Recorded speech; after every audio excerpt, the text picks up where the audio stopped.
एक घने जंगल में एक नन्हा बंदर अपनी माँ के साथ खुशी से रहता था। उसकी दुनिया बस उसकी माँ ही थी।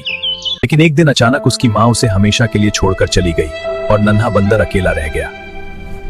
झुंड के दूसरे बंदरों ने भी उसे अपनाने के बजाय भगा दिया और वह डरकर रोता हुआ भागने लगा। भूखा डरा हुआ वह जंगल के किनारे बैठकर बस किसी अपने का इंतजार कर रहा था। तभी एक लड़की ने उसे देखा और प्यार से उसके सामने एक छोटा सा टेडी रख दिया। नन्हे बंदर ने जैसे ही टेडी को गले लगाया, उसे पहली बार फिर से किसी अपने का एहसास हुआ। उस दिन के बाद टेडी ही उसका दोस्त बन गया और नन्हा बंदर फिर कभी अकेला नहीं रहा।